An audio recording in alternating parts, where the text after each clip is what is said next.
Dakle, moje ime je Eliezer Papa, kao što ste već čuli od gospođe Mizrahi. Rođen sam u Sarajevu i prije nego što je počeo jugoslovenski rat, odselio sam se u Izrael. U međuvremenu, kao što čujete, nisam zaboravio da govorim maški, ali makedonski mi ne ide baš najbolje. Ako htjednete da postavite pitanje, možete da postavite bilo koje pitanje u bilo kom momentu, ne moramo da sačekamo da se cijela stvar završi. Možete da pitate na makedonskom, ja odlično čujem makedonski, ali ću da vam odgovorim na srpskom, hrvatskom, bosanskom, crnskom ili gorskom. To je otprilike to. Ja predajem Vladino književnost na Ben Gurion univerzitetu u Berševi, znači u Negevu, to je na jugu Izraela, i pod književnošću podrazumijevamo sve, znači i usmenu i pisanu književnost. Pod pisanom književnošću opet podrazumijevamo i rabinsku i sekularnu književnost, s tim što se naravno prvenstveno volim baviti našim svijetom, jest jednako Jevrejima sa Balkana, drugim riječima Bosna, Srbija, Makedonija i Dalmacija. Sad, prvo predavanje večerašnje, znači imamo dva u planu i programu, ali preživit ćete. Imamo znači dva. Prvo predavanje se tiče Sefarda i to je uvod u Sefardiku. Sefarad na hebrejskom tradicionalno znači Španija. I što znači tradicionalno? Znači ili ne znači? Riječ Španija je spomenuta u knjizi proroka Ovadije. Znači, u biblijskom tekstu imate Toru, Nevim i Ketuvim. Tora je petoknjižje, Nevim su proroci, Ketuvim su spisi. U Nevim opet imate rane proroke i kasne proroke. U kasnim prorocima imamo 12 proroka. Jedan od tih 12 proroka je prorok koji se zove Ovadija. I Ovadija je bilo često prezime među bitoljskim Jevrejima. U prevodu znači onaj koji služi Bogu. Rab Božiji ili na turskom bi bilo Abdullah. Znači Ovadija, Oved, ja. Sad, u knjizi proroka Ovadije je spomenuta je Galut Jerušalajma Šerbi Sfarad, ili u prevodu izgranici iz Jerusalima koji su u Sefaradu. Ali kao mnogi drugi toponimi u Bibliji, nismo mi baš definitivno sigurni šta taj toponim znači. Neki čak smatraju da se odnosi na Sardis. Nebitno, ono što je bitno da u neka doba, negdje prvi, drugi vijek prije nove ere, to se ime već polako počinje vezivati za Španiju. I aramejski prevod hebrejskog teksta na tom mjestu kaže Ispanija. I mi znamo da znači već od prvog, drugog vijeka hebrejsko ime za Španiju je Sefarad. Sad samo da vidite kako to funkcioniše. Ima jedna lijepa sefardska narodna priča, balkanska, koja ime Sefarad vezuje za jedan sasvim drugi jezik. Za jevrejsko-arapski. I kaže se ovako, kaže, kad ja tu priču sad prepričam o modernom našem, ona bi glasila otprilike ovako. Bog je Jevreje izveo iz Egipta i rekao im, imam za vas jednu zemlju bombonjera od zemlje. Ali imamo uslov, moramo da potpišemo ugovor. Zemlja nije vaša, zemlja je moja. Ja se spustim da stanujete u toj zemlji dok god se pridržavate ugovora. Ako se ne budete pridržavali ugovora, ja da se izbacim jer je zemlja moja. On su rekli, taman će da nas izbaci. I potpisali su ugovor i ušli su u zemlju. Tako glasi narodna priča. Ušli su u zemlju i onda su malo prvih par godina držali ugovor, a onda su kasnije počeli da zanemaruju. Te ovaj paragraf, te onaj paragraf, te onaj paragraf. Onda je Bog počeo da šalje proroke. Proroci su ih upozoravali i govorili im, on će čovjek stvarno da vas izbaci. Ne držite se ugovora. On će kako će da nas izbaci? Onda ih je on izbacio. Kad ih je Bog izbacio, oni su se našli u babilonskom ropstvu i onda su, što bi se reklo u Bosni, došli tobe. Znači, pokajali se. Oni su se pokajali, pitali, možemo mi nazad pod istim uslovima, on rekao, hajte. Oni se vratili u Izrael i prva generacija se još i Bože pomozi držala zapovjedi, a onda su ponovo počeli.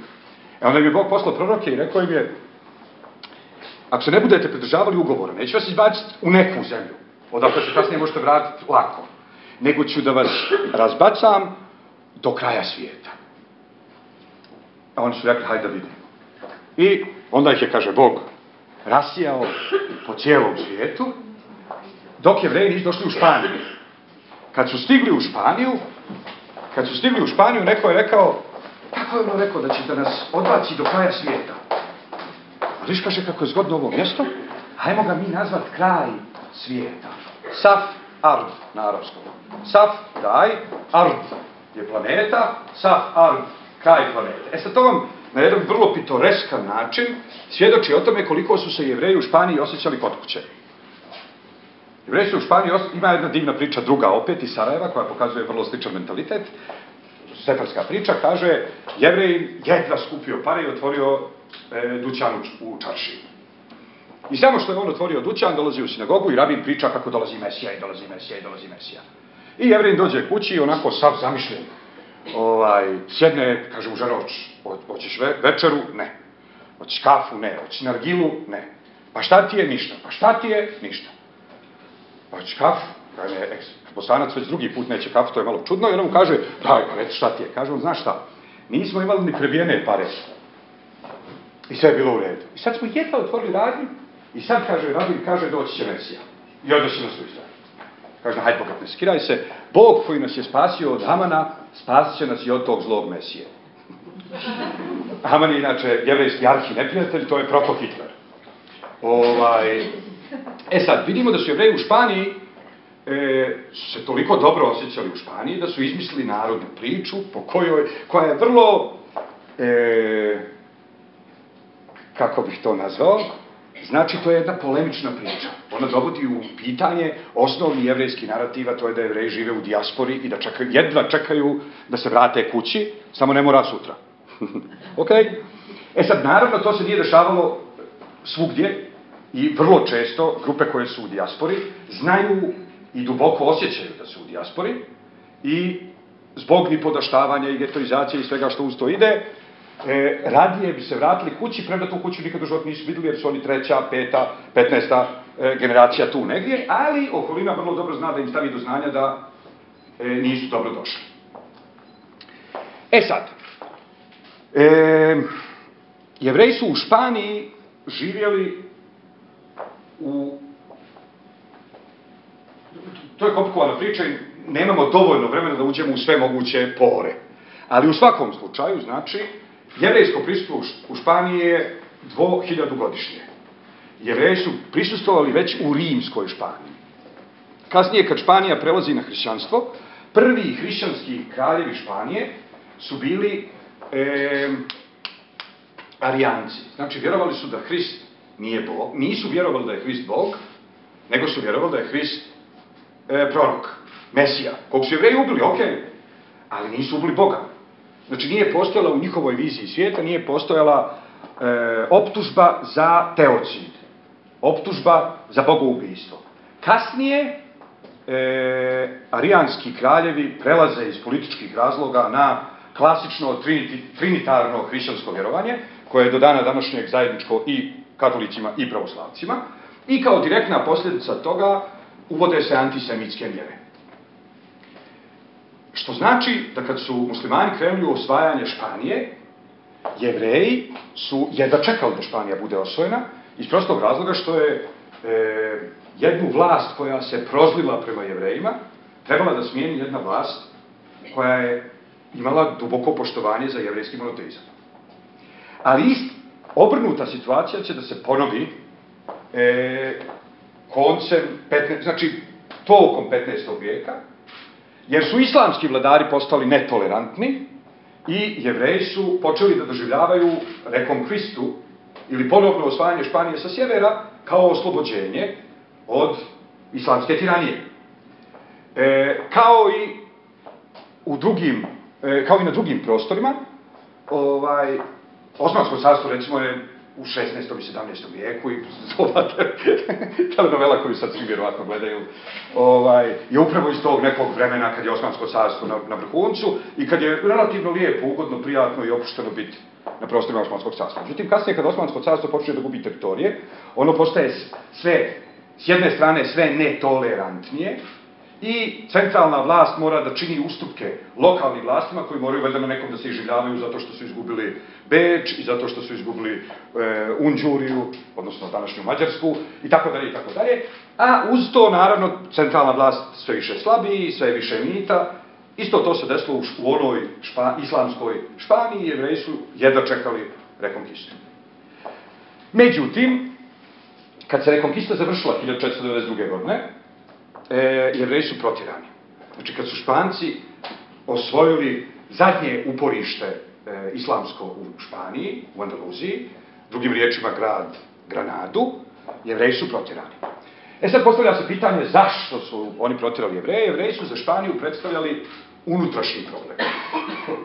Kako unutrašnji problem? I u pravoslavlju i u katoličanstvu krštenje nije voljna radnja.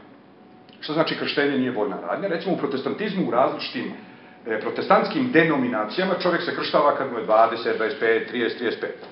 Međutim, u hrišćanstvu vi krštavate dijete. Što znači da nikoga nije pitao, hoćeš ti sine da skrstiš.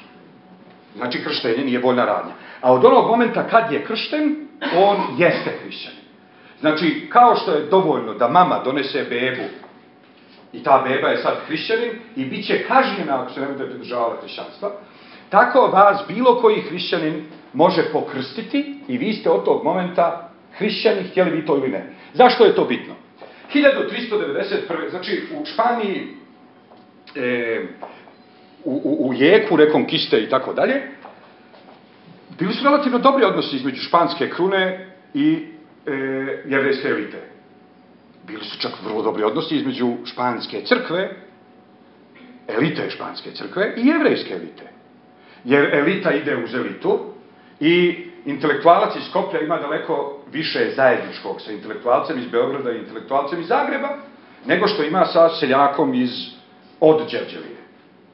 I isto tako intelektualac iz Beograda ima više zajedničkog sa intelektualcem iz Skoplja, nego sa zemljoradnikom iz Svrljiga.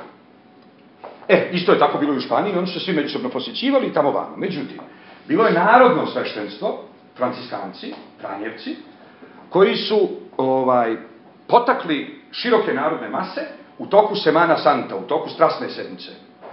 Kad se širom Španije prikazuju scene iz života Hristovog, patnje Hristove, judinog izdajstva, odvratnih i pokvarenih Jevreja koji viču krv njegova na nas i na djecu našu i tako dalje, pojavi se franciskanski sveštenik koji nije nikakva elita i koji ima 2 razreda osnovne škole i knjige za 3. i potakne široke narodne mase na pokrštavanje Jevreja. Sad, narod u tome vidi zgodnu priliku, nekog pokrstite, nekog silujete, nekom otkinete glavu, prvenstveno onome kome ste dužni pare. To je osnovni cilj. Ako ima neko tu kome ste vi dužni pare, treba iskoristiti cijelu tu religijsku priču, samo da njemu razbijete glavu, jer on poslije toga nema ko tražiti pare. A onda, u sklopu svega toga, možete nekome da opljačkate kuću i nekog usput malo i pokrstite. Ali 1390. godine je bilo veliko masovno pokrštavanje koje je poveo franjevački pokret u par gradova u Španiji. 1000 Jevreja su bile prisilno pokrštene. Što je za katoličku crkvu stvorilo problem, uključujući i elitu koja nije nužno bila antisemitska. Ali oni sad imaju formalno pravni problem. Onog momenta kad su ti ljudi pokršteni, oni su hrišćani. I ako se vrate na jevrejstvo, oni su sad hrišćani judaizirajući. Znači, apsolutno je nebitno iz perspektive crkvenog prava, kanonskog prava, to što oni ljudi nikad nisu htjeli da budu hrišćani. Jer ni beba nikad nije htjela da bude hrišćanin. Jednom kršten, uvijek hrišćanin. Jednom hrišćanin, moraš se pridržavati hrišćanskih zakona. I sad oni ustanovljavaju inkviziciju. Nije cilj inkvizicije da progoni Jevreje koji su ostali Jevreji. Cilj inkvizicije je da obezbijedi da Jevreji koji su pokršteni ostanu hrišćani. Međutim, stvar je bila komplikovana utoliko što imate 2 brata. Jedan je stanovao na početku jevrejske četvrti, a drugi na kraju. Ovaj na početku četvrti pokršten, onaj na kraju četvrti nije pokršten. Oni su braća rođeni. Ukratko, da ne duljim, kraljica Izabela i kralj Fernando su shvatili da je, dok god postoje Jevreji kojima je dozvoljeno da se pridržavaju jevrejstva, pitanje pokrštenih Jevreja u Španiji neće biti riješeno. Znači, dok god postoje jevrejske opštine, jevrejske zajednice koje daju infrastrukturu za obdržavanje judaizma pokrštenim Jevrejima, jer im obezbjeđuju artefakte koji su za judaizam neophodni. Tipa bespasnog hljeba za Pesah, tipa molitvenog remenja, tipa molitvenih šalova, tipa mezuza koje se stavljaju na kućne dovratke, bilo šta, oni su ti koji im obezbjeđuju artikle, oni su ti koji im obezbjeđuju principe vjere, koji, dogmatiziranje ili, nije bitno, zovete to kako hoćete. I zbog toga su Jevreji prognani iz Španije. Sad da se mi razumijemo. Jevreji prognani iz Španije nisu Jevreji prognani iz dajte sad ne, iz Angole. Niti su Jevreji prognani iz, dajte opet, nešto iz Irske. Španija je u datom momentu bila velesila. Ono što je Amerika bila do prije 20 godina. Španija je u tom momentu otkrila Ameriku. Iste te 1492. godine, kad brodovi sa Jevrejima kreću prema Balkanu, prema Osmanskom carstvu, Kristifor Kolumbo ili Kristobal Kolon na španskom kreće da otkrije novi put za Indiju. Španija je, znači, u datom momentu i osvojila sve španske zemlje i prognala Arape i prognala Jevreje i osvojila novi svijet. Kažu da je nakon osvajanja novog svijeta možete samo da riješite pitanje kompjutera ako ikad htjednem da pokažem slajd. Nešto je zaštekalo. No dobro, kažu da je zlato postalo bezvrijedno u Španiji jer su toliko zlata donijeli iz Perua, da je bakar bio skuplji. Sad, vraćam se na našu temu. Ovdje su u to vrijeme živjeli koji Jevreji, prije nego što su došli Jevreji prognani iz Španije? Romanjoti. Zašto se zovu Romanjoti? Rimski Jevreji, ok. Obratite sad pažnju, to je fascinantno, obratite sad pažnju da su Jevreji u svojim unutrašnjim imenima daleko akuratniji nego pravoslavni hrišćani. Šta to znači? Carstvo se zvalo, hvala, ne treba mi naravno ta, ali bitno je da smo uključili. Otporit ću ja kasnije, odlično, hvala.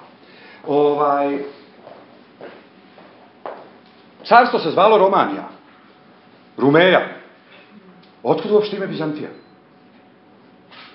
I danas svi mogući pravoslavci, nema veze da li su Bugari, ili su Srbi, ili su Grci, ili su Makedonci, svi nešto Bizantija, vizantijska zastava, vizantijska crkva, vizantijska muzika.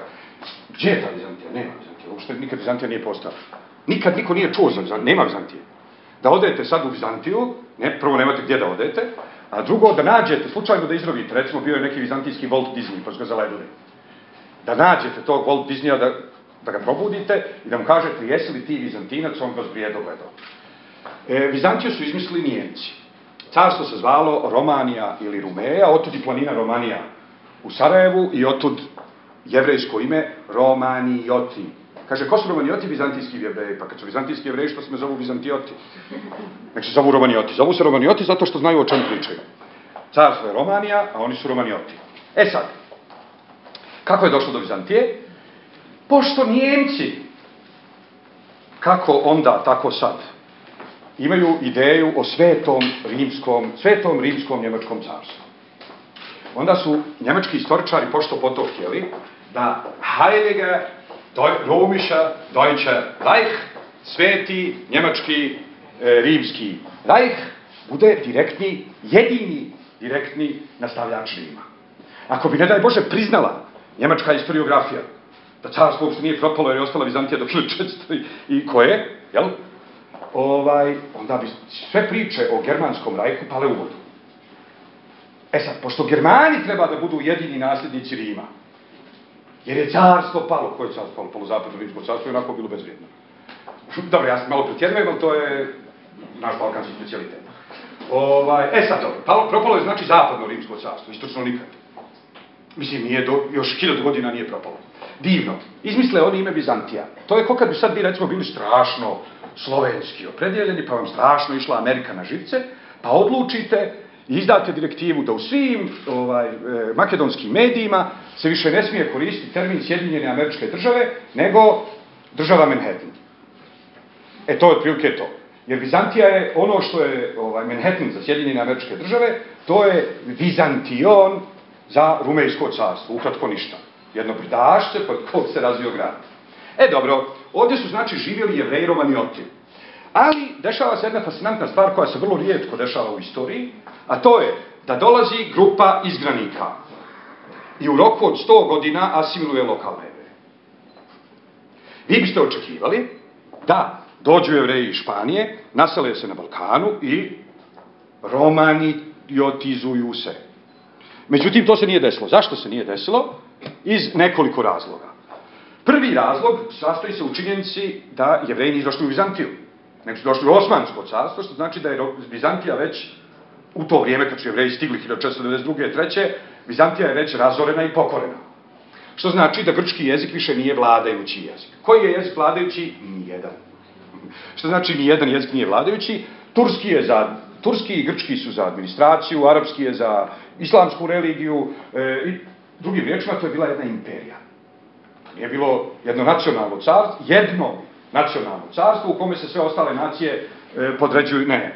Nacionalna ideja uopšte nije postojala, carstvo je bilo imperija i u toj imperiji je bilo prostora za raznorazne jezike. E sad, pošto su Sefardi de facto došli stvarno sa Manhattana, pošto su došli iz zajednice koja je godinama davala ton svjetskom jevrejstvu. Izgon Jevreja iz Španije je bio super turbo trauma. To nije bila obična traumica. Šta sad ja znam? Vi sjedite u jevrejskoj opštini u Parizu 1316. i čujete da su Jevreji prognani iz Londona. I kažete, strašno, obrišete 2 suze i napišete ček. Ali to nije nikakva trauma. Niko nije napisao o tome knjige, nisu nastali novi filozofski pravci, nisu nastali novi mistični pravci, nisu... Međutim, iskorjenjivanje Jevreja iz Španije je po pitanju impakta na opšti jevrejski duh uporedivo samo jedino i isključivo sa holokaustom. Da pače, odgovori na holokaust, jevrejski odgovori na holokaust nisu ništa, Jevreji nisu smislili 1945. ništa što Sefardi nisu smislili već 1493. Sve jedan odgovor na holokaust su Jevreji već ponudili u srednjem vijeku kao odgovor na izgon iz Španije. Zašto? Zato što je to bila najveća moguća zamisliva trauma. Jer je španjolsko jevrejstvo bilo, istini za volju, nije tu živilo 80% svjetskih Jevreja. Ne, možda 40%. Između 30 i 40%. Ali je 90% jevrejske kulture bilo proizvedeno tu. A i onih 10% koji su bili proizvedeni negdje drugo, su se dopisivali sa kulturom proizvedenom u Španiji. Pa ili su je prigrljavali, ili su je odgurivali, ili su je djelimično prigrljavali i transformirali, ali u svakom slučaju smo morali da razgovaraju s njom. Nismo mogli da ignorišu. I onda to jevrejstvo biva provoljeno. I sad ti Jevreji dolaze sa jednim potpuno drugim mentalitetom. Oni uopšte ne dolaze sa mentalitetom manjinske grupe unutar judaizma. Oni dolaze sa mentalitetom mi smo srž, mi smo jevrejska Sparta i Atina odjednom. Sad, svi znate kako izgleda Španija, zamislit ćemo Španiju. Dok god su Jevreji živjeli u Španiji, postojala je iluzija o jedinstvu. Iz prostog razloga što je država bila ogromna, i Jevreji u Saragosi su mislili da Jevreji u Barceloni rade isto što rade i oni. Ali sad, nakon izgona iz Španije, su se, zamislite, ajde da vidimo recimo kartu Balkana, da vidimo imamo li ovdje negdje Balkan.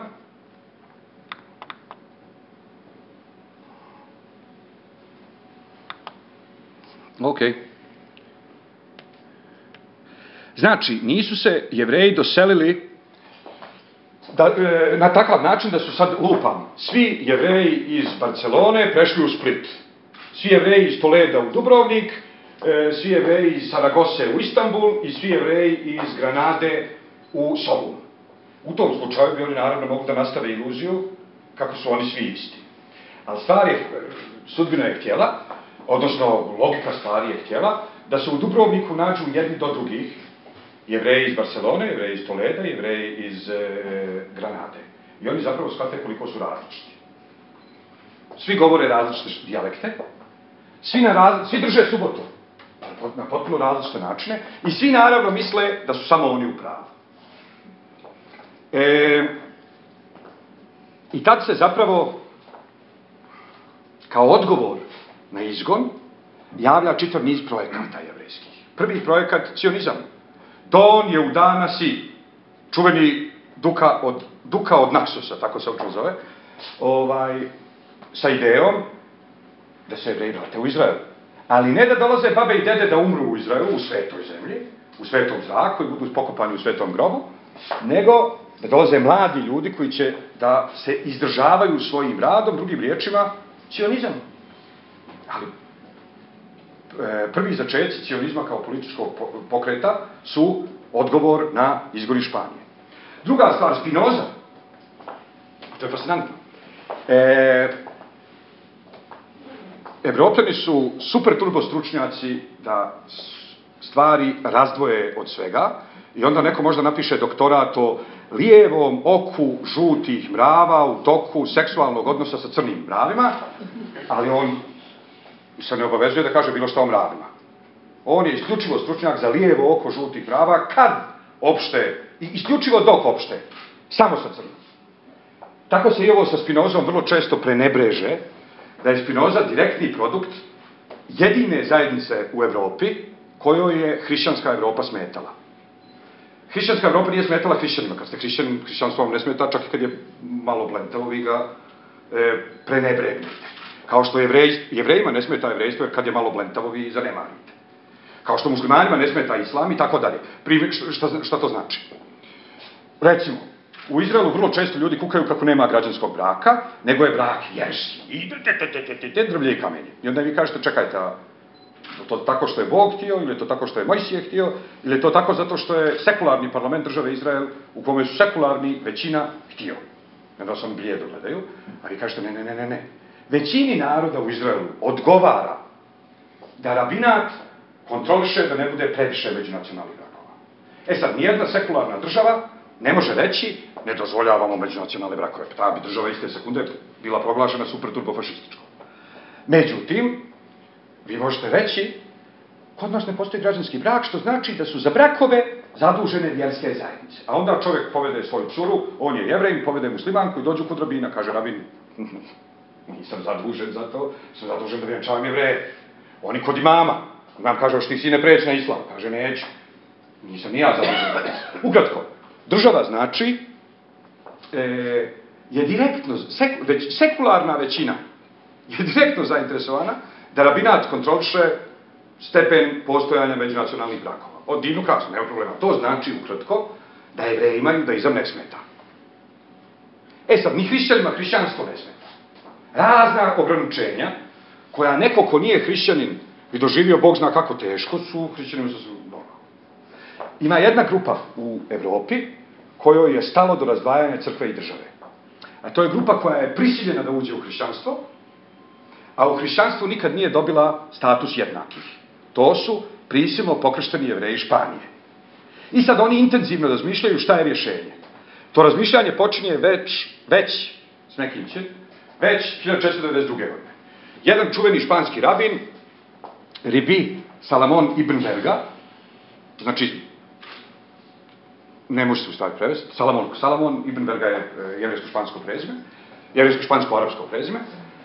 On čovjek piše i pokušava po prvi put da razumije jevrejski doprinos antisemitizmu. Isto vrlo interesantna stvar.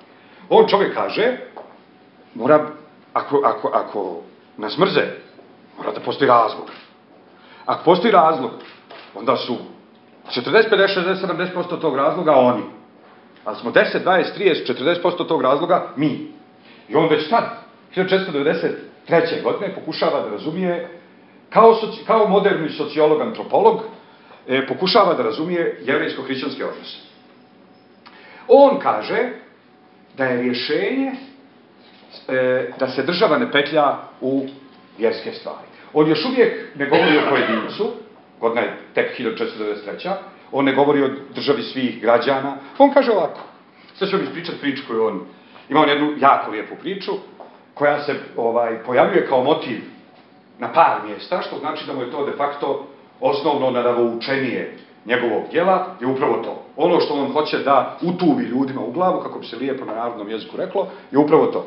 Kaže ovako, Nikolas, filozof, dolazi kod cara i kaže mu, pogledajte ove jevreje kako su arogantni. Oni, kaže, kad vide hrišćanina iz daleka, kažu da Bog da crkvo, kad se hrišćanin primakne, on kažu živ i zdrav bio, kad se hrišćanin odmakne, kažu da Bog da crkvo. Kaže mu na to car, a otkud ti to znaš? Kaže on, pa rekao mi jedan jevrin koji se pokrstio. A on kaže, pa dobro, ali taj koji se pokrstio već je nešto promijenio, pa možda mijenja i stvarnost. Drugim riječima, možda laže. A ovaj mu kaže, pa eto, kaže, pozovi njihovog predstavnika, pa da vidiš koliko su arogantni. Sad pazite, ide jedna divna scena. Govorimo u knjizi, napisano je 1493. Kralj poziva rabi Judu Šandžija i kaže mu, reci ti meni koja je vjera bolja, judaizam ili hrišćanstvo. Ovaj mu odgovara tvrdnjom da je vjera subjektivna stvar. 1493. On mu kaže ovako, za tebe je bolje hrišćanstvo. Jer je više nego očigledno da si se putem hrišćanstva dovoljno umilio Bogu da te Bog postavi za cara nad cijelim ovim narodom. Da Bog to ne smatra dobranim, onda ti tu ne bi bio i ne bi radio to što radiš. Kako si postigao toliku milost u Božjim očima da možda se potpišeš kao ja po milosti Božjoj i volji narodnoj taj i taj, držeći se hrišćanstva. Znači za tebe hrišćanstvo dobro. Ja sam, kaže, bio rob u Egiptu. I onda je došao Mojsije, u Božje ime, izveo me iz Egipta. Da me Mojsije nije izveo iz Egipta, ja bi do dana današnjeg bio rob. Za mene je bolje Jevrejstvo. 1493. Na to mu car odgovori i kaže, nisam te pitao iz perspektive njihovih primalaca i uživalaca, nego sam te pitao sa strane vjera samih. Mi bismo to danas rekli, jer smo među vremenu razvili taj narativ do vrhunca, mi bismo to danas rekli, nisam te pitao subjektivno, nego objektivno. Ali oni još uvijek nemaju tu riječ. On kaže, nisam te pitao iz perspektive primalaca vjera i uživalaca vjera samih, nego sam te pitao sa strane samih tih vjera. A on mu kaže, daj mi 3 dana. Za 3 dana se on vrati, sav onako, to se zove na ladinu, karadi Tiša Beav, kao ima Tiša Beavsko lice. Tiša Beav je jevrejski nacionalni post, dan kad je razoren prvi hram, drugi hram, kad su jevreji prognani iz Španije, ukratko jevrejski Vidovdan. Ono što je za Srbe Vidovdan, to je za jevreje Tiša Beav. Sad on je došao sa vidovdanskim licem, ovaj ga pita, šta je s tobom? Ništa me, kaže, ne pitaj, zamalo nisam pasovao batine u opštine. Pa kako, kaže, majku, ti si rabi? Pa eto, kaže, tako blesavo, mi imamo, kaže, u opštini jednog draguljara. I on je, kaže, otišao na put i nema ga već par godina. Jednom je sinu ostavio smaragd, a drugom je sinu ostavio rubin. I sad, kaže, njih dvojica došli kod mene da me pitaju, da li da prodaju i smaragd i rubin i podijele pare, ili da ovaj što je dobio smaragd ostane sa smaragdom, a ovaj što je dobio sa rubinom ostane sa rubinom. Kaže mu car, i šta si ti rekao? A ja sam im, kaže, rekao, što pitate mene? Eto vam ga tata. Da je tata htio da dobijete pola pare, tata bi sam prodao i smaragd i rubin i dao bi tebi milion i njemu milion. Jel tebi tata dao smaragd? Je, znači da je tata htio da imaš smaragd. Jel tebi tata dao rubin? Je, znači da je tata htio da imaš rubin. Kaže car, pa to bi mi ja rekao. Kaže mu rabin, pa što onda ne slušaš šta pričaš? Jer kaže, Bog imađaše 2 sina, Jakova i Esava. Jakovu je dao smaragd, a Esavu je dao rubin. I ti sad mene, kaže, pitaš koji je kamen bolji. 1493. Car mu na to kaže, u istinu sad sam vidio da želite istinu isto kao i mi. I kada biste je vidjeli kako je vidimo mi, držali biste je kako je držimo mi. Ali pošto je ne vidite kako je vidimo mi, nego je vidite kako je vidite vi, zato je držite kako što je držite vi, a ne držite je kao što je držimo mi.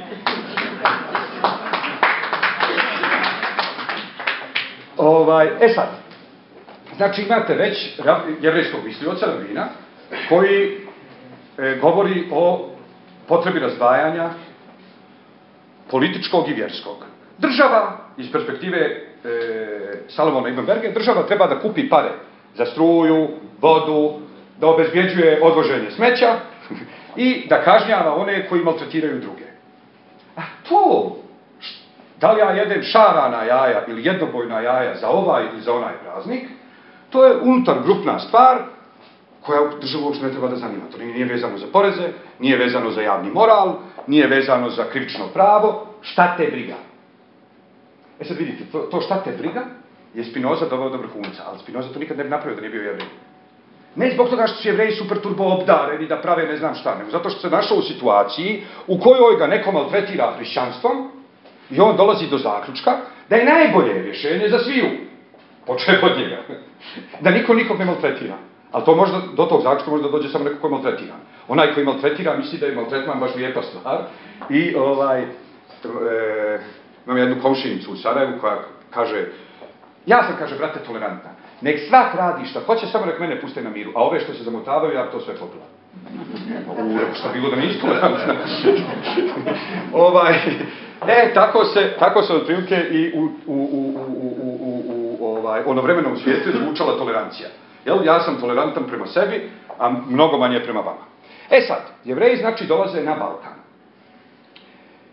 Na Balkanu zatiču romaniote, koje oni smatraju niže vrijednim Jevrejima, jer oni su sa Manhattana, a ovi su iz Alabame. Ali pošto su oni sa Manhattana, onda se oni dijele i po ulicama. Pa ovi iz 6. avenije misle da su bolji od ovih iz 7. Ovi iz 7. misle da su bolji od ovih iz 8. Ukratko, Jevreji na Balkanu osnivaju opštine po mjestima iz kojih su došli. Zajednica Portugal, zajednica Aragon.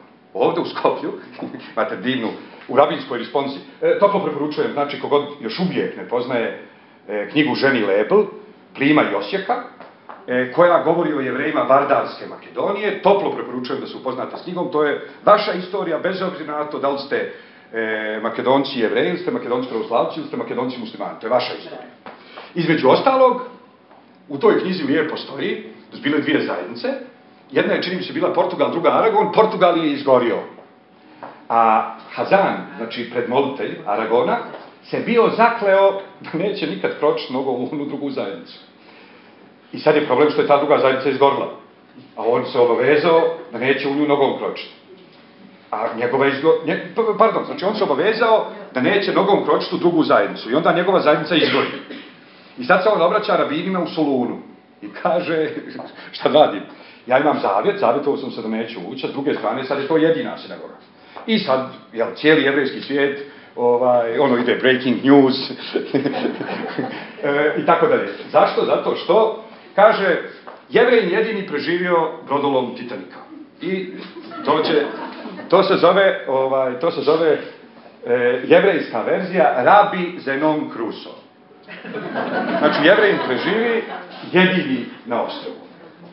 Poslije 20 godina otkriva ga naučna ekspedicija koja je slučajno zalutala tražeći 3. put za Indiju i sad ih on voda po ostrvu i pokazuje im gdje on živio. Kaže, znate, ovo je moja ljetna kujna, ovo je moja spavaća soba, ovdje sam se krio za vrijeme zime, a ovo su, kaže, moje 2 sinagoge. Kaže on, ali zar niste rekli da ste vi jedini preživili? Kaže, jesam. Pa što se vam kaže onda 2 sinagoge? Kaže, ovdje se molim, a ovdje nogom ne kročim.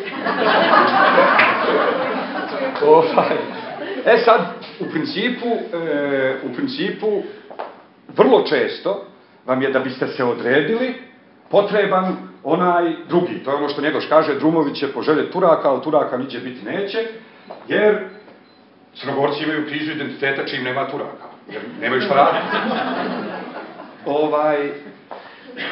Sad, jednako je tako, znači nisu Sefardi, zato što su Sefardi, nego Sefardi zato što nisu Aškenazi. Jer se grupe određuju jedna prema drugoj. Kaže, u čemu je razlika između sefardske majke i aškenaske majke? Pa kaže, sefardska majka kaže, djetetu jedi sine dok te mama nije prebila. A aškenaska majka kaže, djetetu jedi sine da se mama ne bi ubila. Sad, živa je istina da aškenasko jevrejstvo funkcioniše vrlo često na principu kompleksa krivice. Kaže, koliko je aškenaskih majki potrebno da zamijenite sijalicu? Nikoliko. Samo vi hajte. Mama će sjediti ovdje u mraku. Šta je mama već napravila? Podigla, odgojila, pa nema veze, uživaj. Mama je najsretnija kad bi uživala. Sad, sefardsko jevrejstvo, međutim, ne funkcioniše na tom principu uopšte. Ja se sjećam kad sam prvi put iz jevrejske opštine Sarajevo otišao u Izrael, kao na neku, to se zvalo osposobljavanje budućeg young leadershipa, kao vođa omladine. I sad dođem ja tamo i oni nam pričaju o antisemitizmu, neantisemitizmu i kako se konačno Jevreji po prvi put sjetili da i Jevreji mogu da bacaju kamenje i rekli su, bit ćemo narod koji svi drugi narodi, ako drugi narodi govna vala možemo i mi. Otprilike. Cionizam na jednoj noći. Ali to je srednjeevropski i istočnoevropski cionizam. I sad se ja vraćam, imam jedno 13 godina, i sad se ja vraćam, nije, 14-15. Vraćam se ja u Sarajevo, sjede 4 deda, igraju karata. I sad ja, nakon cijele te propagande, pitam njih, kako ste se vi osjećali kad je Marks, kako se zvao? Zaboravio sam se prezime, ne mogu da sjetim, nije ni bitno. Ne čujem. Nisam čuo. Ne, mislim na Marks Brody, ne mogu da sjetim, sad nije bitno. Jedan jevrejski pisac, jedan od tvoraca cionizma radio zajedno sa Herzlom na stvaranju cionizma, malo mi je pobjeglo ime. Nije bitno, u svakom slučaju on je rekao tu čuvenu rečenicu i Jevreji znaju da bacaju kamenje. I sad ja njih pitam kako ste se vi osjećali kao jevrejski omladinci kad ste prvi put u životu čuli rečenicu i Jevreji znaju da bacaju kamenje. Sad se oni zamisle njih četvrca i kaže jedan, znao mi smo vala uvijek bacali kamenje. I onda krenu da mi pričaju, kažu, znaš, na šabat su, kaže, nama mame zašivale odijela. Šta znači zašivale odijela? Pa kaže, pošto je zabranjeno nošenje na šabat, ali ne samo zbog toga, sad ćete čuti, znači u subotom ljudi nose najljepše odijelo koje imaju. Jevrejska djeca isto nose najljepše odijelo koje imaju. Što otprilike znači ovako, od ponedeljka do petka prljate obično odijelo, a subotom prljate, ako ste dijete, subotom prljate najbolje odijelo koje imate. Sad mama pokušava da vas spriječi kako u kršenju subote, tako u tegljenju i razvaljivanju odijela. I sad meni objašnjava deka Sefardi Sarajeva i kaže, nama su, kaže, mame zašivale subotom odijelo, petkom zašivale odijelo i odijelo koje smo nosili subotom je imalo zašivene džepove. Što rekao? Kaže da ne bi mogli nositi kamenje. Šta će vam rekao kamenje? Pa kaže, znaš što je blesavo? Mi smo onda, kaže, subotom morali ići iz jevrejske mahale u sinagogu okolo. Jer, kaže, kad ideš kroz hrišćansku mahalu, a on te gađaju kamenjima, ti nemaš municije, to nije dobro. A kad ideš kroz tursku mahalu, isto ako nemaš municije, nije dobro. Kažem ja njemu, pa šta ste rekao, pa smo, kaže, morali da idemo okolo, jer subotom nismo imali municije. Ali kaže, kad zakasniš, pa onda, kaže, moraš protrčati kroz ovu i kroz onu mahalu, onda, kaže, pasuješ što spasu.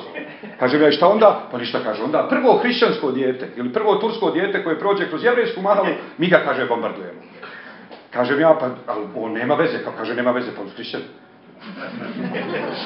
Drugim riječima, klasični balkanski moment, krvne osvete ovdje u veličine malog kamena, ali Sefardi znači nisu bili prinuđeni na totalnu pasivizaciju. Zašto? Odgovor je vrlo jednostavan. Sad ponavljam po 338.000 put. Ne radi se ni o čemu genetskom. Da su Sefardi slučajno živjeli među Poljacima, Rusima, Ukrajincima, Sefardi bi bili Aškenazi. Da su Aškenazi slučajno živjeli među Makedoncima, Grcima, Bugarima, Srbima, Turcima, Aškenazi bi bili Sefardi.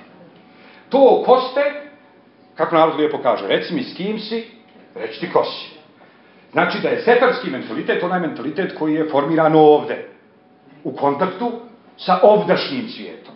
I svemo, moram sam sebe prekinuti, profesorica Ladina danas na Sorboni je žena francuskinja, katolkinja, koja je predavala ranije srednjevjekovnu francusku književnost. I to je prvi slučaj, ja mislim, u istoriji žensko-ženskih odnosa, da se žena prvo zaljubila u svekrvu, a onda se udala za svekrvinog sina.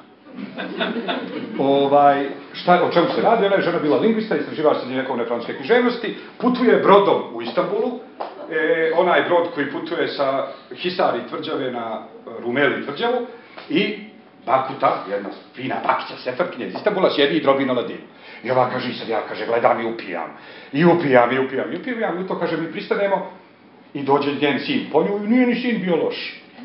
I tako se ona putem Ladina zaljubi u sina, nije bitno, ali sad ona meni kaže, znaš šta kaže, jezik sam ja odmah razumjela, ali jezik obašta, mentalitet obašta. Kaže me ja, što? Kaže, ne možeš ti to zamisliti. U prvim godinama ja, kaže, nju ništa nisam razumjela. Meni, kaže, moja sekriva, mrtva ozbiljna, kaže, pa šta hoćeš? I Jermeni su Grci. Ja kažem, kako su Jermeni Grci? Ona kaže, pa nisu Turci, Albanci. Ok, sad nama naravno sa Balkana su te rečenice sasvim jasne, jer Grk može da bude sinonim za pravoslavca. Kao što Turčin može da bude sinonim za muslimana, i to je na Balkanu jasno. Ali vi kad izvezete tu rečenicu sa Balkana, nikom više nikad ništa nije jasno. Znači, ja obično svojim studentima u Izraelu, kad hoću da im pokažem da ja nisam izmislio cijeli taj svijet, jer oni su naravno upoznati sa izraelskom istorijom i uglavnom dominantnom aškenaskom istorijom. Kroz filmove, kroz knjige, kroz ovo, kroz ono. U Balkanu nemaju pojma. I onda uvijek dovedem živog Sefarda na početku kursa da oni, nekog od 70-80 godina autentičnog predstavnika, da oni vide da ja to nisam izmislio, da to stvarno ima. I sad dovedem ja jednog deku iz Izmira, kaže deda,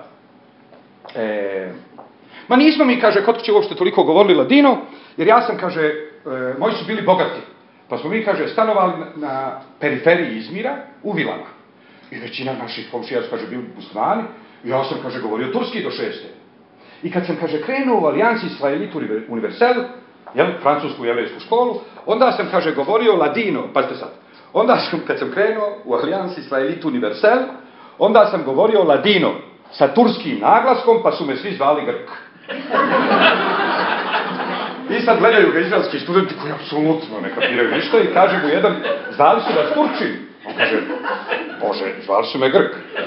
Kaže drugi, govorili ste s grčkim naglaskom. Kaže on, ne razumijete. Oni su, kaže, bili iz starog grada. I oni su živjeli s Grcima. Oni su htjeli samo da kažu da ja govorim kao nejevrej, ali su za njih nejevreji Grci. Na to treći student kaže, Izmir je u Grčkoj. I sada čujete fini balkanski odgovor. On kaže, ne. Izmir je u Turskoj, Izmirlije su u Solunu, jer su Solunjani u Istanbulu. Onda on čovjek ode, a ja naravno 4 časa moram da objašnjavam šta je to humana razmjena stanovništva, koncept koji se drugdje ne poznaje tako u dubine kao kod nas. I sad dok im ja objasnim da je Izmir zapravo... A pritome oni apsolutno oni sve stvari doživljavaju kao da je današnjica, projektuju današnjicu daleko u istoriju. Sa drugom zgodom dovedem ja ženu iz Istanbula, teta Zelda Ovadija, i ona isto kaže, ma nismo mi, kaže, toliko u kući govorili ladino, jer, kaže, mi smo živjeli na Peri, na Galati. I kaže, moj tata je htio da mi dobro govorimo grčki, odnosno da moja braća dobro govore grčki zbog trgovine. A mama je, kaže, htjela da dobro govorimo francuski zbog škole. Tako da smo de facto, mi, kaže, ladino pričali samo sa nonom i nonom. Samo sa bakom i dedom. A inače, kaže, u školi francuski i malo hebrejski. Na to jedan student kaže i turski. Kaže, mi smo iz grada. Jer turski se priča na selu. Turski. U čemu je stvar? Izraelci misle da je Istanbul oduvijek bio turski. U smislu da u Istanbul je glavni grad Republike Turske u kom živi 95% Turaka. Međutim, stvari uopšte nismo izbliza izgledale tako. Na selima se govorio narodni jezik, a svi osmanski gradovi, od Sarajeva do Španskog Maroka, gdje je prestajalo Osmansko carstvo, svi gradovi su bili isti. U gradovima uvijek imate malo Turaka, koji su vojna uprava. Malo Jevreja i Jermena koji se bore za istu koricu hljeba i zato se Jevreji i Jermeni obično na Bliskom istoku mrze. Ali se mrze onako opušteno. Znači, niti su Jevreji napravili koncentracioni logor za Jermene, niti su Jermeni napravili, nego opušteno. Onda uvijek imate malo lokalnih, pa sad ti malo lokalnih su negdje Makedonci, negdje Albanci, negdje i Makedonci i Albanci, negdje Arapi hrišćani, negdje Arapi muslimani, nebitno. Ali u principu nema osmanskog grada bez malo Grka, malo Jevreja, malo Jermena, malo Turaka i malo lokalnih. I tako izgledaju svi osmanski gradovi. I zato su, kaže, imate priču iz Sarajeva, ponovo, apropo tog sefardskog osjećaja pripadnosti. Kad se počinju stvarati, ne pripadnosti, nego vlasništva, ja sam dio. Sad, kad se počinju stvarati nacionalne države, pa onda naglo Jevreji u Srbiji postaju Srbi Mojsijeve vjere. A onda Jevreji u Hrvatskoj postaju Hrvati židovske vjeroispovijesti. Jevreji u Bosni ostanu Jevreji jevrejske vjeroispovijesti. Zašto? Ostaje im je da budu Srbi pa da ih mrze Hrvati, ili da budu Hrvati pa da ih mrze Srbi. Najjednostavnije im je da budu Jevreji. Zašto? Zato što je Bosna ostala multinacionalna kao što je Turska bila multinacionalna. I utoliko se, dakle, oni uopšte, ima divna priča, kaže, svađaju se Srbin i musliman, čije je Sarajevo. Jedan kaže Sarajevo je srpsko, drugi kaže Sarajevo je muslimansko, nije nego je srpsko, nije nego je muslimansko, nije nego je srpsko, nije nego je muslimansko, prolazi Mušikiju, Moše. I oni mu kažu, ajde Mušikiju, ti si neutralan, reci ti čije je Sarajevo. Kaže on, a da ga vidite malo u katastar? Jer nije, tačno je, nije Bosna jevrejska, ali Sarajevo jeste, jer je U Sarajevu, kad je bilo 60.000 stanovnika, 12.000 su bili Sefardi. U Sarajevu je bilo više sinagoga nego pravoslavnih i katoličkih crkava zajedno. Sad, ja uvijek kad govorim o Bosni kažem, ako su Srbi brašno Bosne, ako su Hrvati, ako su muslimani voda Bosne, pa je od te vode zamiješan hljeb koji se zove Bosna, Jevreji nije ih bilo u cijeloj Bosni. U tim količinama da bi se moglo govoriti o tome da su Jevreji ne kopa brašno ili ne kapa voda. Jevreji su ko ćure kod na somunu. Malo, ali daje ukus. Jel somun bez ćure kod na somun? Nije. Tako je i to. Tačno je, i isto je to tačno za Skoplje, isto je to tačno za Bitolj, i isto je to tačno za Štit. I za svaki osmanski urbani centar je tačno da su urbanu kulturu razvijali oni koji žive u gradu, a i tu je jevrejski doprinos bio neuporedivo. Jevrej znači da žive na selu. Ali tamo gdje se stvara kultura, tamo gdje se produkuje kultura, tamo gdje se stvara politika. Znači koliko je Jevreja učestvovalo u Ilmendenskom ustanku, toliko i toliko. Koliko je Jevreja učestvovalo u opštem stanovništvu zemlje, 0, znači njihovo učešće u Ilmendenskom ustanku je 15 puta veće nego što je njihovo učešće u populaciji. Ali zašto? I tako dalje, nije bitno. Za svaku pojedinu stvar Jevreji učestvuju u tome, u onome što se stvara u gradu, proporcionalno njihovom broju u gradu. A broj Jevreja u gradu je uvijek veliki, za razliku od broja Jevreja Sefarda na selu, jer Sefardi nisu živjeli na selu, da pače čak se kaže enkazalitu mediju blahitu. Znači, Jevrej koji živi na selu, on je pola Vlah. Ok? Zašto? Zato što... Ne čujem? Ali to je skroz druga priča. Aškenazski judaizam je potpuno druga priča. Opet jedna dirljiva, lijepa, duboka, pametna, ovakva, onakva jevrejska priča, ali nije sefardska. Kaže, ispričat ću vam jedan vic na tu temu. Kaže, Haim Altarac ode iz Bitolja u Makedoniju, u Ameriku, oženi se hrišćankom, živi 50 godina i umre. Žena hrišćanka kaže, moj muž je bio Jevrej, ja hoću da ga sahranim kao Jevreja.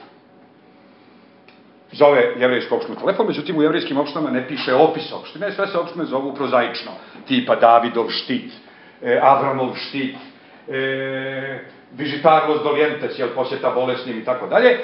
I sad ona zove jednu opštinu i kaže, dobar dan, umro mi je muž, ja sam hrišćanka, on je bio Jevrej, ja hoću da ga sahranim kao Jevrejina, kažu, nema gospođe problema, hoćete 1 rabina, 3 rabina, 5 rabina po cijeni od 3 rabina, sad imamo diskount, hoćete cvijeće, bez cvijeća, muzika bez muzike.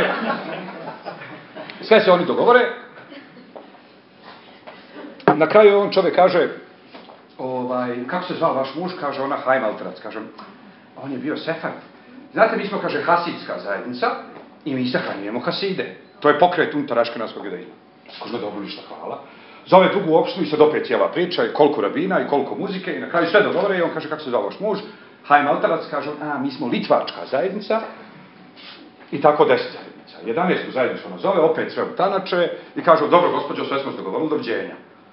Kaže ona, pa nećete me pitati kako se zvao muž? Kaže on, pa eto, kako vam se zvao muž? Kaže ona, Haim Altarac. Kaže ona, evo, zapisao sam Haim Altarac. Kaže, nije problem što je on Sefard. Kaže, gospođo, mi smo sefardska zajednica, mi sahranjujemo sviju.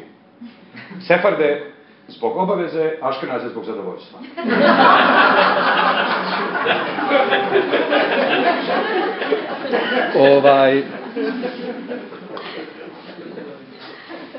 Sad, sefardsko-aškenazski odnosi su, knjige bi se čitave mogle napisati, jer u principu,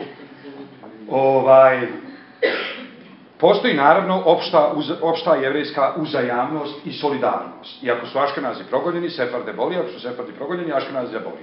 Čim niko nije progonjen, kreću vicevi. Jer u slučaju neprogonjenosti, Sefardi imaju svašta da kažu. Aškenazi u Sarajevu imaju vic, kaže, koji su najbolji prijatelji Jevreja? Sefardi. Naravno, ovdje je to u drugom pravcu. What's the question? Dobro. Sad. Htio sam da vam pokažem usput, kad smo već tu. jednu drugu PowerPoint prezentaciju. Poslovice bosanskih Jevreja. Samo da vidim gdje ću da povedem. Evo ga, tu je, odlično. Znači ovako, sefardske poslovice a priori su na jevrejsko-španskom. Kao takve, dio su zajedničko nasljeđe svih hispanoparlantes, svih onih koji govore španski. Drugim riječima, one su zajedničke španskim katolicima, španskim muslimanima i španskim jevrejima, prije nego što su španski muslimani prognani i prije nego što su španski jevreji prognani. S druge strane, postoje jevrejsko-španske poslovice, gdje je po tematici više nego očigledno da je ta poslovica produkt jevrejskog duha. Zašto? Zato što se radi o riječima ili o temama koje nisu katoličke. Recimo, imate poslovicu koja glasi Pesah, paras, pare. Sin na španskom bez, hešgon, račun na hebrejskom. Naravno, namjerno sam počeo s ovom poslovicom, jer možete da vidite kako funkcioniše ladino. Imate, znači, hebrejsku riječ koja se tumači kao anagram. Ti me pitaš koga volim, evo da ti odgovorim, brzo čitaj prva slova, eto tebi odgovora, tebe. Sad, riječ Pesah se doživljava kao anagram dviju riječi.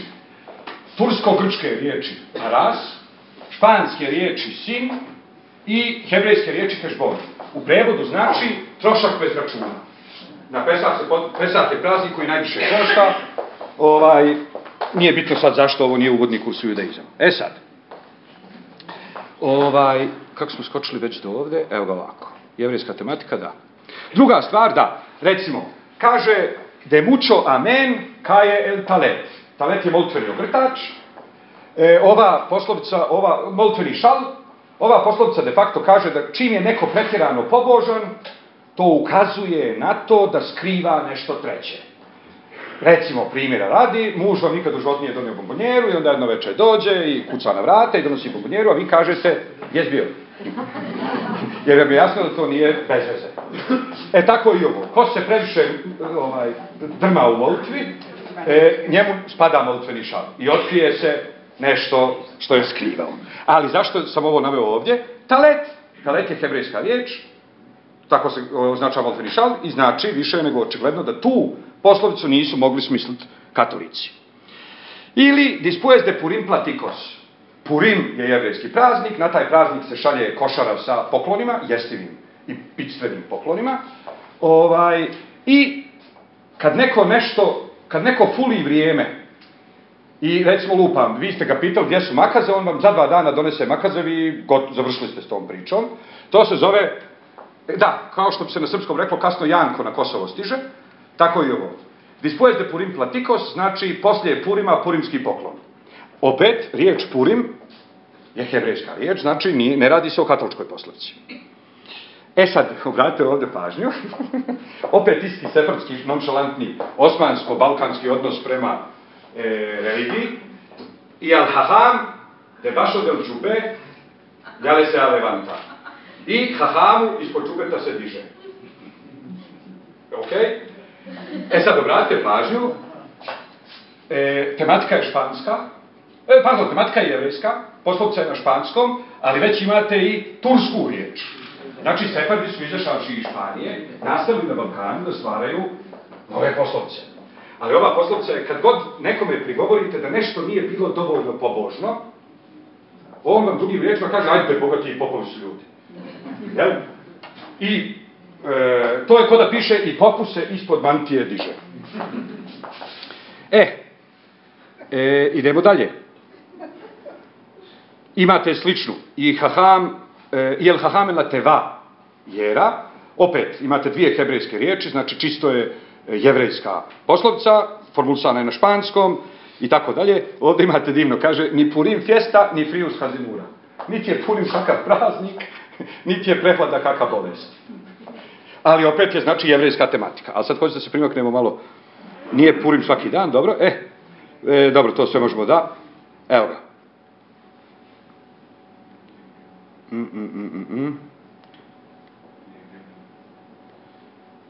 Hebrejski leksički uticaj. Da, okej, nije mi to pretjerano bitno trenutno. Evo ga ovako, prevod sa hebrejskog. Imate čitav niz španskih jevrejskih poslovica koje su već postoje u Bibliji i oni ih samo prevedu na španski.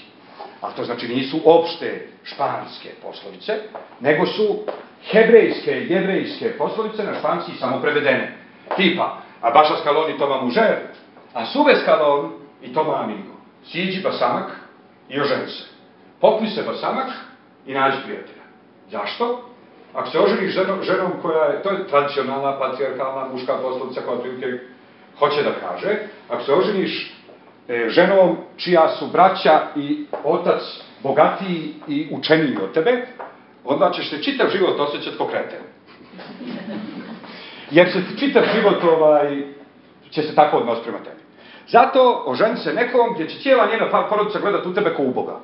Ti inženjer, a oženio se njom, 2 razda osnovne škole. Međutim, s druge strane, a suve skalon i toma amigo. Popni se basamak i nađi prijatelja. Druži se uvijek s onima koji su bolji od tebe, jer budući s njima, jeste. Kaže, pa onda imate, ne znam, nije bitno, eća tu pan, ala agva, al kavalo to paraz, baci hljeb svoj povrh vode, na kraju ćeš ga naći, to je iz Biblije. I tako dalje, znači dokazao sam point, idemo dalje. Imate poslovice koje su više nego očigledno katoličke. Tipa, ono što je fascinantno, mi danas znamo da oni koji koriste poslovice ne moraju nužno da znaju šta znači svaka pojedina riječ u poslovici. Iz prostog razloga što oni poslovice koriste po kontekstima i po smislu. Znači za njih je cijela poslovica jedna jedinica značenja. Nema veze da li jedinica značenja ima 1 riječ, ili 2 riječi, ili 6 riječi. Oni znaju, kao što znaju kad da kažu mačka, tako znaju da kažu ko se zadnji smije, najslađi se smije. Šta je značenje riječi, šta je značenje poslovice ko se zadnji smije, najslađi se smije? Nije ko se zadnji smije, nego hoće se reći neka. Sad se ti, smij se ti sad, a ja ću smijati zadnji, pa ćemo vidjeti. Ok? I ljudi to koriste po značenju. Moraju uopšte da znaju šta svaka pojedina riječ znači. Sad, ovdje su na Balkanu sačuvale katoličke poslovice, španske, s kojima su Jevreji izašli iz Španije, iako Jevreji nisu imali pojma šta znače pojedine riječi. Recimo, u Sarajevu se kaže, a govorilo se i u Bitolju, en fin se canta la gloria. Znači, na kraju se pjeva gloria. Koja gloria? Ne odnosi se naravno na ovaj časopis Celebrities i tako dalje, nego Gloria patri et filii et spiritui sancti, slava Otcu i Sinu i Svetome Duhu. Ali oni ovdje žive među pravoslavcima i muslimanima, nemaju pojma o katoličkoj misiji, ali uredno još uvijek govore, na kraju se pjeva gloria. Šta to znači? Nemoj se hvaliti kad si tek počeo. Završi, pa se hvali. Jeste. E sad, apropo toga, ima par lijepih priča na tu temu, Jevreji, Sefardi su naravno, kako Aškenazi zovu svoj jezik? Jidiš. Šta znači jidiš? Jevrejski. Juda je Jevrej, jidiš je jevrejski. Divno. Kako Sefardi zovu svoj jezik? Ladino ga zovu s polja. Sefardi ga zovu džidjo, džudjo, džidjo. U prevodu jevrejski. Jevrejski. Do te mjere da su Turci španski zvali Jahudidže. Jevrejski. Jer jedini španski koji su Turci znali i zato se zvao jevrejski, jer to je španski od Jevreja. E sad, ima tu divna priča, kaže, prvi zvučni film koji je došao u Kraljevinu Jugoslaviju je bio argentinski film sa glumicom Imperio Argentina. U to vrijeme još nisu bili smislili titl, nego su izlazila 2 lokalna glumca i čitali su uloge na glas. E sad, kompletno jevrejsko Sarajevo je odšlo da vidi jevrejski film. Jer je film na španskom. I svi idu da gledaju jevrejski film i samo im smetaju glumci koji pričaju na jeziku koji none jako slabo razumiju. None koje su rođene u Sarajevu i njihove none su rođene u Sarajevu i none njihovih nona su rođene u Sarajevu, nisu znale srpski, jer su one iz grada. I sad, one govore glumcima, šuti tu! Šta se popeo? I apsolutno nije im shvatljivo uopšte šta smetaju usred filma na jevrejskom. I sad kaže, prvi jevrejski intelektualac sarajevski koji je doktorirao u Španiji je bio dr. Kalmi Baruh, I on je tamo svi oduševio svojim pričama o Sefardima na Balkanu. I sad dolaze neki njegovi profesori da se upoznaju sa Bjelavama u Sarajevu, jedno naselje, kolijevka španske kulture. I dolazi profesor, upoznaje se s Nonom i kaže, ja sam profesor, ne znam, Felipe González Martinez Paparez i došao sam da čujem kako vi govorite. Ona se okrene Kaliju i kaže, odakle ovaj zna jevrejski? Jer je više nego očigledno da nije jevrej i otkud zna jevrejski. Sad imate jednu divnu priču, opet o separsko-aškenadskim odnosima. 17. je vijek, španski brod pristaje u Solun. U Solun je bio Jevrejska republika. Solun je bio Jevrejska republika. Apropo, kad god kažu koliko je Jevreja bilo u Palestini, pa ne mogu Jevreji da Palestinu, pa dovoljno je samo prebrojati Jevreje u Solunu, da bi se znalo da Jevreje Osmanskog carstva, ako Srbe u Osmanskom carstvu spada komad zemlje, ako Bugare u Osmanskom carstvu spada komad zemlje, ako Makedonce u Osmanskom carstvu spada komad zemlje, evala i Jevreje u Osmanskom carstvu spada komad zemlje. Ništa drugo. Jer niko se nije brojio koliko ga je u nekom gradu. U Izmiru je bilo puno više Grka nego Turaka. Pa, ništa eno ga Izmiru u Turskoj. U Solunu je bilo najviše Jevreja, pa eno ga nije u Izraelu. Dovoljno je samo solunske Jevreje prebrojati, pa da se shvati da Jevreje, nakon što se raspada disolucija Osmanskog carstva, Jevreje spada komad Osmanskog carstva. Svi oni koji kažu kao, nismo prijatelji Jevreja, ali smo protiv cionizma. Jao, divno. Ja sam prijatelj miševa i hranim vas mišom. Idiotluk. Bezobrazluk. Elem, Solun, 17. vijek, u Solunu je u datom momentu 60% Jevreja. Grad, hrišćani, jedan Bugarin i jedan Grk, kad hoće da se sporazumiju, onda pričaju ladino. Jer je to opšti jezik Soluna. Kaže se u Solunu, ima poslovica u Solunu i mornari govore ladino. Jel? Ili u Solunu i anđeli govore ladino. Znači, anđeli koji su nosili molitve gore dole, ovi anđeli koji nisu znali ladino se stalno zbunjivali u adresama. I onda je Bog tu postavio anđele koji znaju ladino. Jer to Solun. E sad, pristaje španski brod, momak šeta mahalama solunskim, čuje djevojku kako pjeva špansku romancu, on malo proviri preko taraba, on njoj razdelio, ona njemu šefteliju i zaljube se. I sad ona kaže mami da kaže baki, da kaže tati, bilo on njega mogli pozvati na šabat.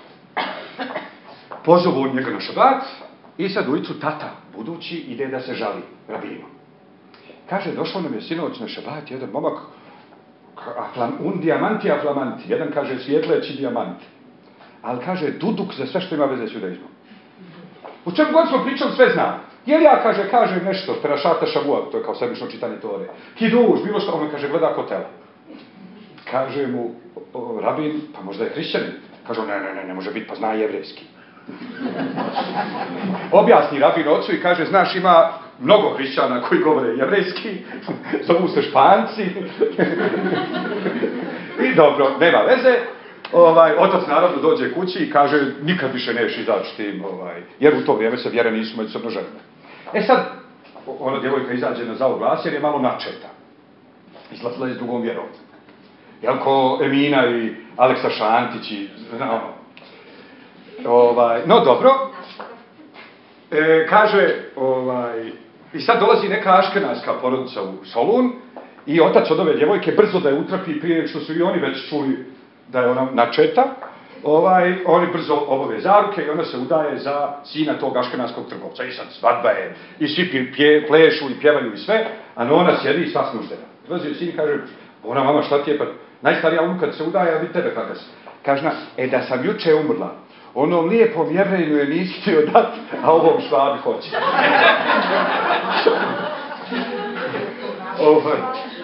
Ovom švabi hoćeš, u stvari u solunskom dijalektu se to kaže a esti tedesku.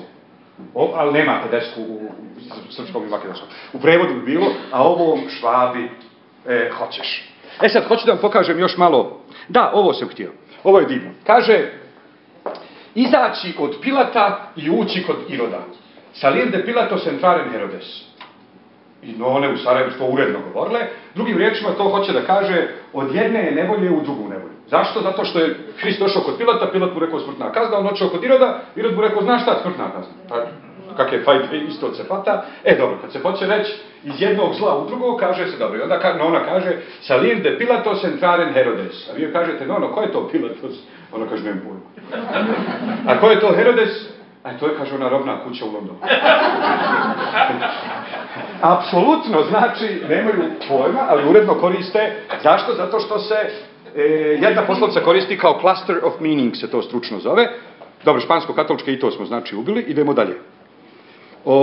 Balkansko-osmanski jezički usaj.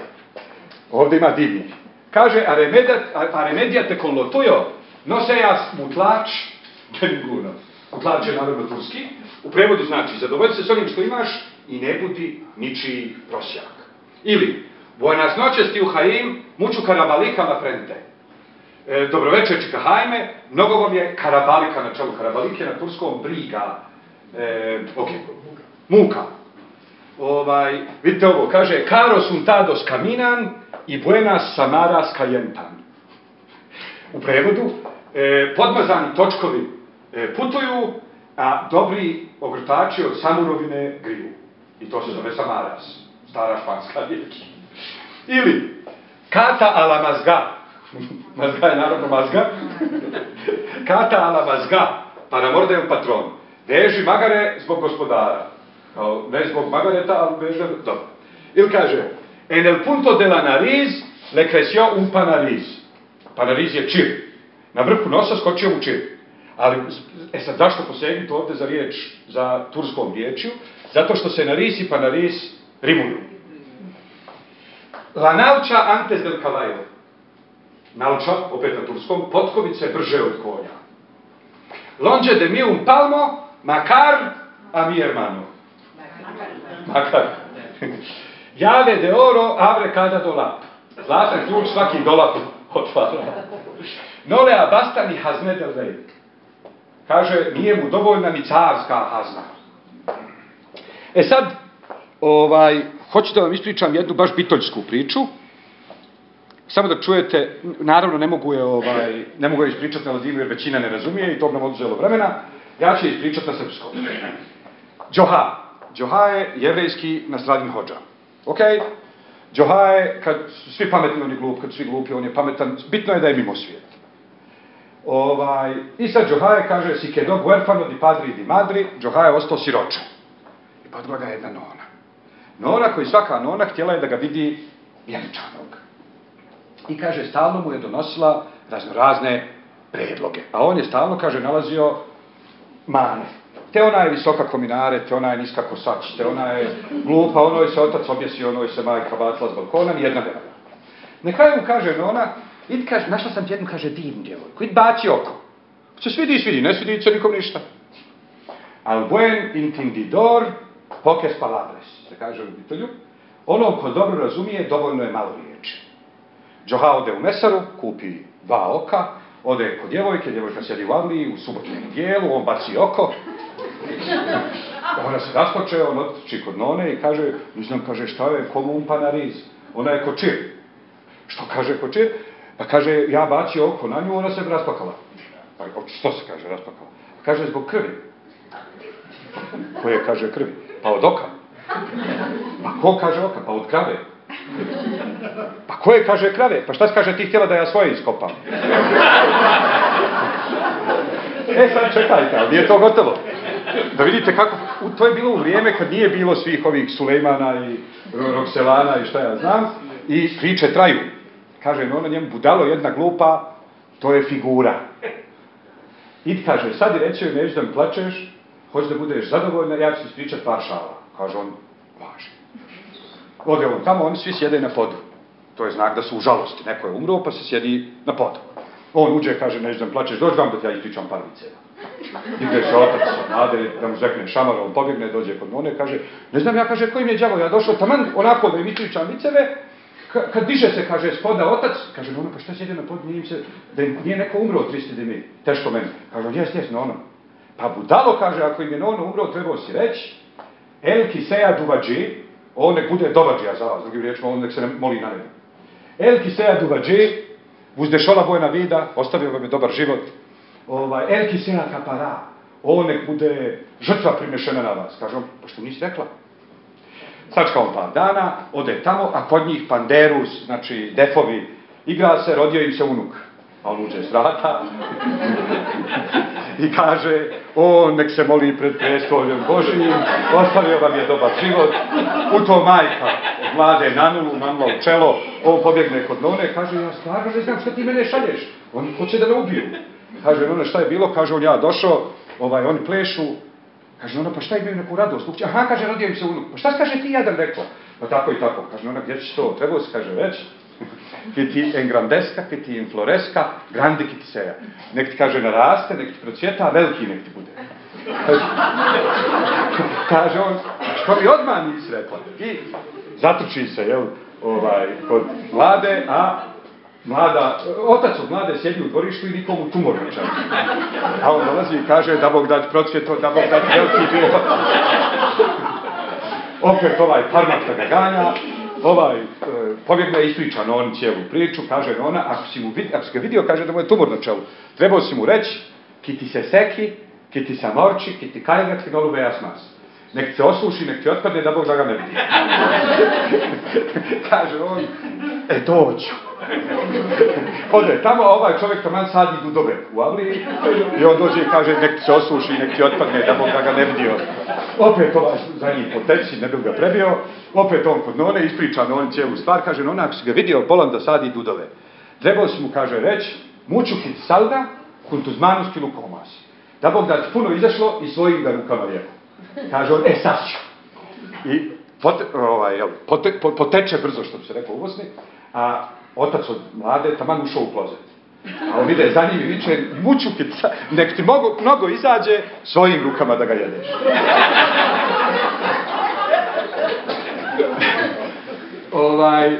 Sad, ukratko, to je otprilike sefardski balkanski duh i to je ono o čemu se sefardi smiju.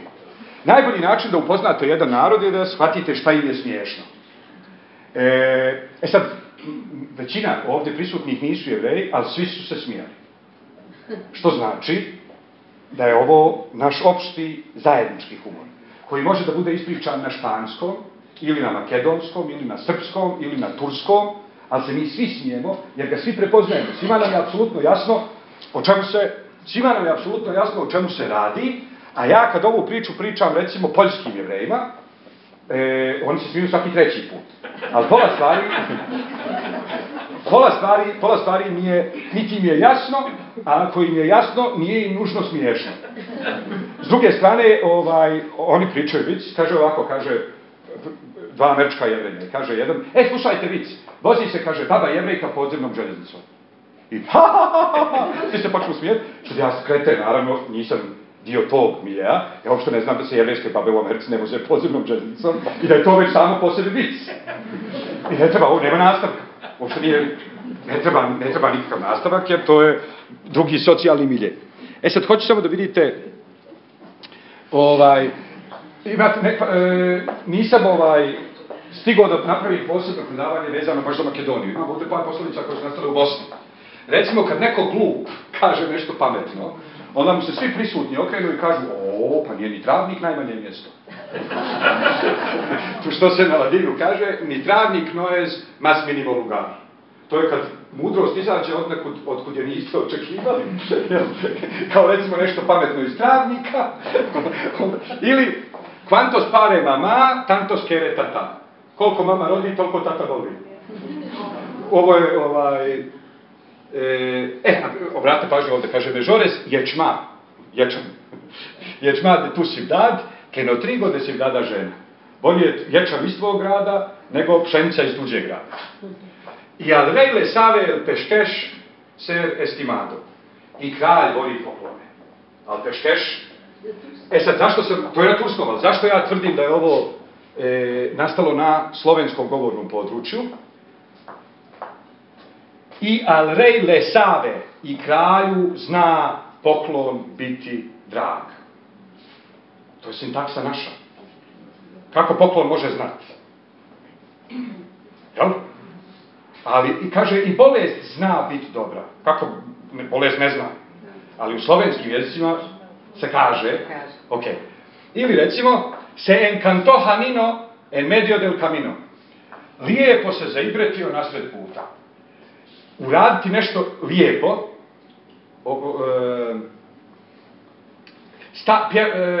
znači, recimo lupam, lijepo mi je stao, lijepo mi se nacalio i tako dalje, to se sve skupa ne kaže u drugim jezicima sa lijepo.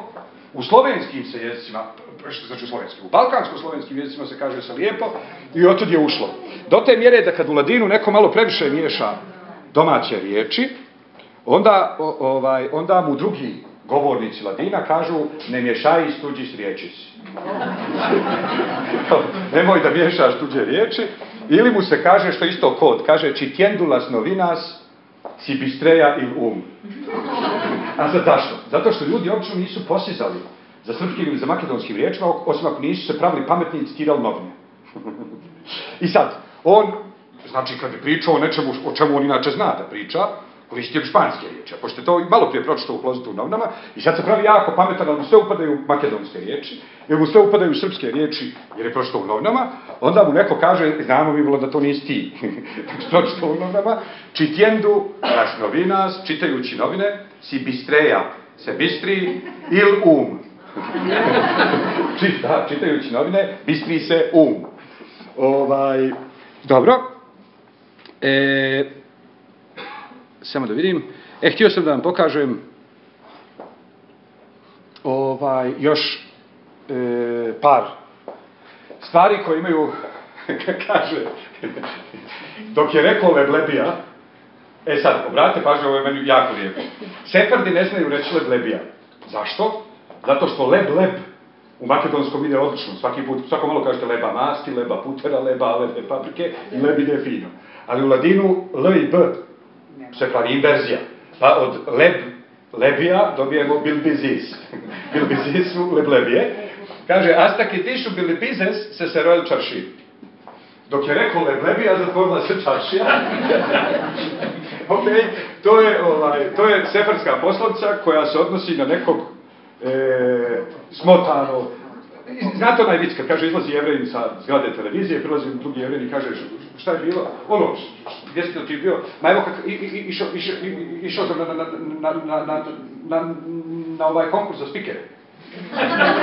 Pa kaže, jeste primili? Kaže, nisu, majku imam ti sedmicku.